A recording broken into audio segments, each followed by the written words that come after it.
so we are at a beautiful park here. Tell us and my viewers where we're located. We're in Gulf Shores, Alabama, at the very bottom of the state, and we're between two cities, between the city of Gulf Shores and the city of Orange Beach. We have 6,180 acres that's right in the middle of both of the cities, right on the Gulf of Mexico.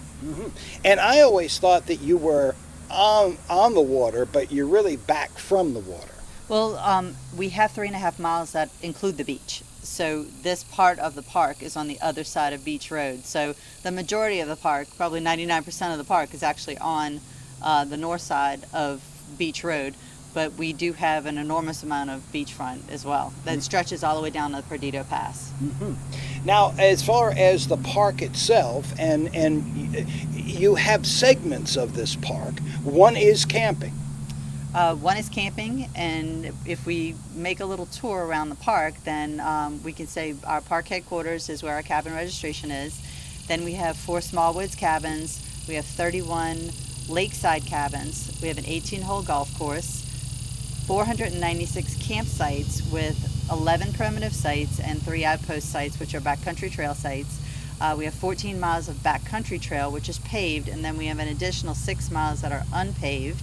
We have a beach pavilion that is actually on the beach, where it's open to the public to be able to go for the day, take showers, and use concessions and shelter, as well as an enormous amount of wedding facility activity that's at the beach. And then we have the largest pier in the Gulf of Mexico, and as well as the picnic area on Lake Shelby, which is a 600-acre lake, and where we have the zip line and the canoeing and kayaking, paddleboarding. And of course, the inside the park areas where you can walk or a bike, is that for the Segway as well? The Segway is the only motorized vehicle that's allowed on. It's an ADA accessible tool that is allowed to go on the backcountry trail. Okay, and you call it a backcountry trail for... It's called the Hugh S. Branyan Backcountry Trail, which is named after the prior superintendent that was here for over 30 years. Ah, I see. Now, we should point out that this is not the only park that you manage. Yes, sir. This isn't the only one. We have 6 parks in the Southwest District, and Mayor, Bladen Springs, Chickasaw, Frank Jackson, and Florala.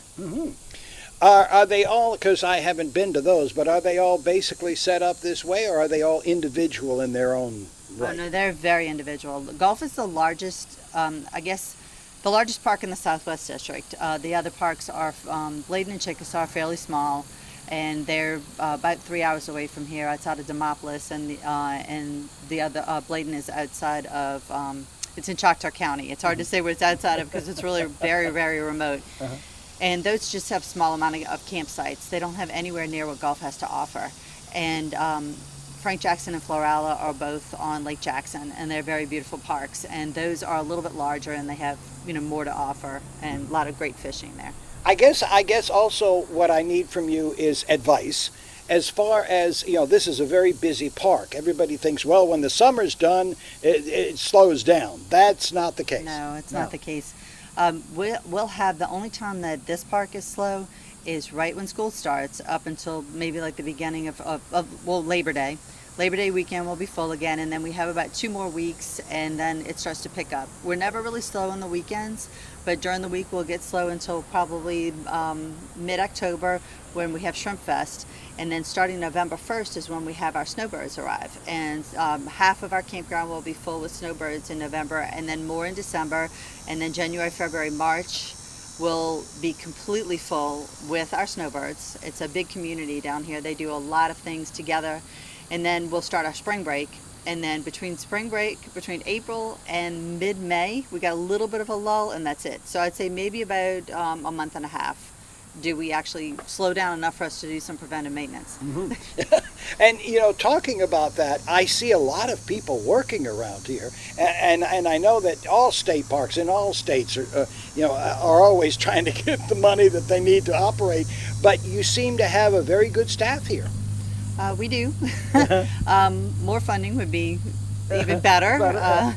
We rely a lot on our capital improvement money that's given to us, and we have to basically ask very nicely for us to be able to get money to go into our capital improvements for all the parks. But if we do get the money, then we'll get about $5 million for all 22 state parks, which is nowhere near enough. And this past year we weren't able to use any, so that affects us a lot with our maintenance.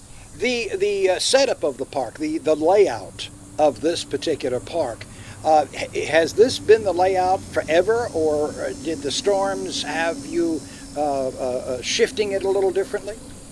No, well, I know over the years since the 30s, the park was actually accumulated land, so a lot of things changed, and where the park headquarters was just shifted over some when a new building was built. But I think basically since the 70s that this park has probably maintained its structure that it has now. Now, I know that the campsites had to be rebuilt after Ivan, and then we had another set of cabins that had to be rebuilt because several of them were blown down. The pier was moved. That was rebuilt after Ivan, and that was put in probably about 600 yards east of where the original pier was. So there were some things that changed, but basically the beach pavilion was new, and that was a new beach pavilion in the exact same spot. So some things have changed with regards to facilities, but not with location. Now, talking about the number of campsites that you have and people wanting to come here to camp, it seems like a lot. But what do you suggest for someone who is interested in coming here to stay, in the campground? How long ahead should they call to make reservations? Well, it really does depend, but we can only take reservations a year out. So if somebody's interested in staying for, next summer, then they can be, if they wanted to stay for Memorial Day weekend, they could start booking this Memorial Day weekend. And I hate to say that because it's hard to suggest, okay, well, you need to call a year in advance, but for most major holidays, that's a good idea to do, as well as our winter guests. When our winter guests are coming January, February, March, they're all booking a year in advance to the day.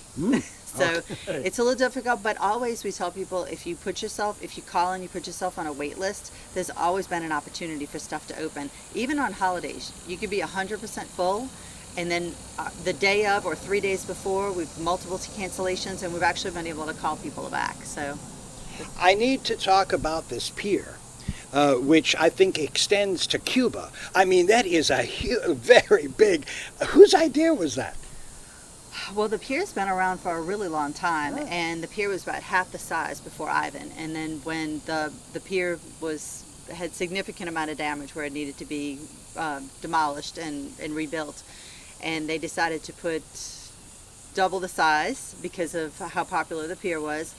But what was funny is that the Navarre Pier rebuilt right after we rebuilt, and they added 5 more feet onto their pier. So they're actually the longest pier in the Gulf of Mexico, but our pier is significantly wider, and the square footage on our pier and also the amount of fishing space over water is larger than theirs. So we call ourselves the largest pier in the Gulf of Mexico. Okay. And the good part is that if you don't want to fish, but you just want to watch the fishermen, right, you have a small fee for that. Yeah, that was, we have a sightseeing fee of $3 per person, and fishing is $9. And we have a very large community of fishermen that have been coming here for generations. They bring their kids out here, they're teaching them to be the future for our pier. And we'll have sightseers that actually come to just walk the pier because it puts you out into the ocean about as far as you can get without having to have a boat. And they get the feel of, they're excited. They see how people, the community is there. They see everybody with their kids fishing, and they see, and the fishermen are great about actually including the sightseers. If somebody just came in, rented a pole, you could show up at the pier and have absolutely nothing. You only need a fishing license. Everybody needs a fishing license and a permit. Right. But when you get out there, you can rent the pole, you can buy the bait and tackle, and then when you walk out on the pier, they'll just show you how to fish. They'll show you how to, if you catch anything, they'll show you how to scale the fish. They'll show you how to do everything. So it's a great community to be in. And larger fish are out there than into the. Yeah, if you start asking me about fish specific, I'll have to tell you. I know that majority of the fish that are caught out there are probably going to be mackerel. Yeah.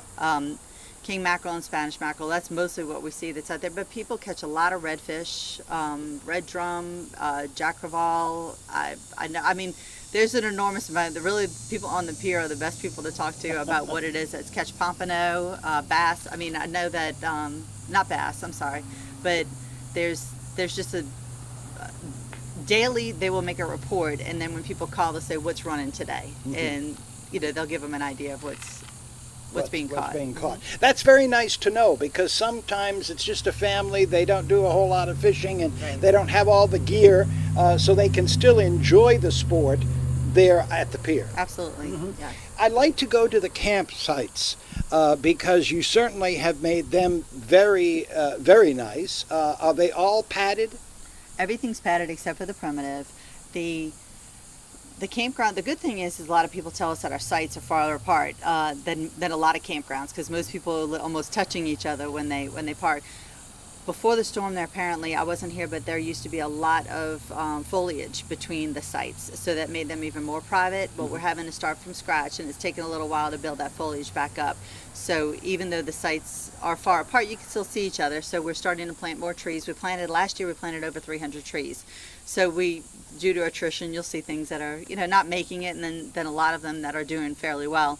And they're all padded, they're all 50 amp, and they got water, electricity, everything. Then you go to our primitive, and we have 11 new primitive sites, which are actually on a canal that if you put a boat in, you can, or not a boat, but a small canoe or a kayak, you can actually go all the way to Middle Lake. So they're backed up to the water, and those do not have electricity or water at the time. We're talking about putting that in there as well. And they're very primitive, but they're actually right within 100 yards of the bathhouse. You know what I was impressed with too is that if you forget the certain plug, when you open the box, you've got just about the right plugs for Everything any. Yeah. That was a very good idea. Whoever had that idea, that was a very good idea. And of course, the dump sewer facility is at each site. Yes. Yes. Other than the primitive. Right. Exactly. Yeah. Okay. And then of course water is at the site. Yes. And I noticed you have back areas, if I could call it that. Back in. But you have also you do have pull-throughs. We have pull-throughs and we have back ends. Okay. So it depends. Can you ask for them, or? Yes, you can. It varies. It depends on which road you're on. We have waterfront sites where you can actually see the water and access the water. Then we have waterfront sites that are a little bit farther away, where you could just see the water if you just want the visual.